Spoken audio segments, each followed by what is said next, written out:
Voici mon petit jardin, j'y ai semé des graines. Alors, les premières activités qu'on peut proposer dès 18 mois, vous voyez, ça commence tôt.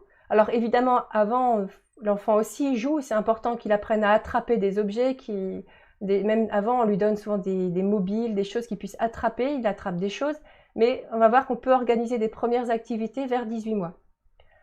Alors beaucoup d'images que j'ai prises j'ai pas des photos de tout, alors j'ai essayé de prendre la maximum de mes photos, et si ce n'est pas mes photos, je vous ai mis chaque fois d'où venaient les photos pour que si cela vous intéresse, vous puissiez retrouver après le site d'où ça vient.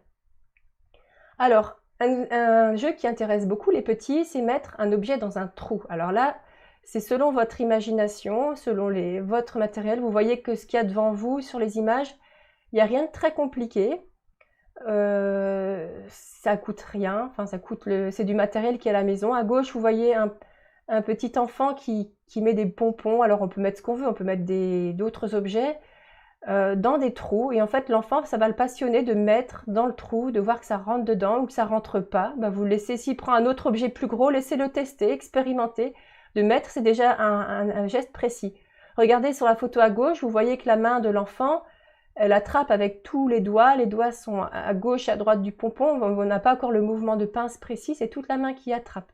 Et vous voyez que c'est toute la main tout le bras qui se déplace pour aller mettre dans le plateau à cake. Donc le bébé va mettre dedans, tout dedans.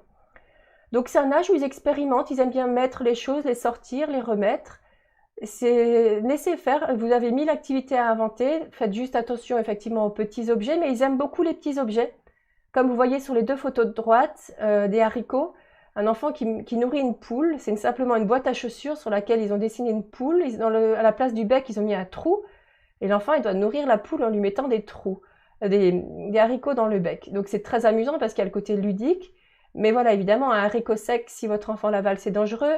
Ça ne veut pas dire qu'il ne faut pas lui faire faire, mais ça veut dire que si vous faites cette activité avec lui, soyez vraiment à côté pour qu'il ne mette rien en bouche. Et en fait, le fait de devoir prendre un haricot, l'enfant ne va pas devoir prendre avec toute sa main, mais il va devoir utiliser le mouvement de pince, pouce, index, et donc on va développer quelque chose de précis qui va concentrer beaucoup l'enfant. Donc les deux images de droite, je les ai trouvées aussi sur internet, mais il y a longtemps, j'avais beaucoup aimé cette activité, et malheureusement je n'ai pas retrouvé d'où ça venait, donc je suis désolée, je ne peux pas vous dire l'origine de ce site. Au milieu, vous voyez que c'est un pot pour faire sécher les couverts sur l'évier de la cuisine. Et là, simplement, ils ont mis des pailles. Ça peut être un jeu de s'amuser à mettre les pailles dans les trous, les faire traverser horizontalement aussi. Donc ça, c'est quelque chose qui peut aussi intéresser votre enfant. Ou à contrario, si vous voyez que les pailles n'intéressent pas du tout votre enfant, laissez tomber et venez à quelque chose de plus ludique comme la poule. Enfin voilà, faites ce qui intéresse votre enfant, trouvez des petites idées qui sont amusantes. Alors, dès 18 mois, 2 ans, on peut aussi faire de l'enfilage de perles. Alors, attention, là, je vous avais deux photos qui sont pas au même âge. À gauche, vous avez des grosses perles. J'avais acheté ça pour ma fille. C'était une des premières activités. C'était un lacet avec des très grosses perles. Il n'y avait aucun risque qu'elle les avale, d'ailleurs. Et elle avait un lacet dont le bout était dur. Et comme le bout est dur, elle peut enfiler directement dans la perle. Et ça, c'est une activité qui l'a vite beaucoup intéressée. Et comme c'est une fille, ça l'intéressait d'autant plus de faire des colliers pour tout le monde. Donc pendant des mois et des mois, nous avons eu des colliers de grosses perles à la maison. Évidemment, nous étions obligés de les mettre pour voir que c'était beau. Mais tous les soirs, dès qu'elle était couchée, je défaisais les colliers pour qu'elle le lendemain les refasse.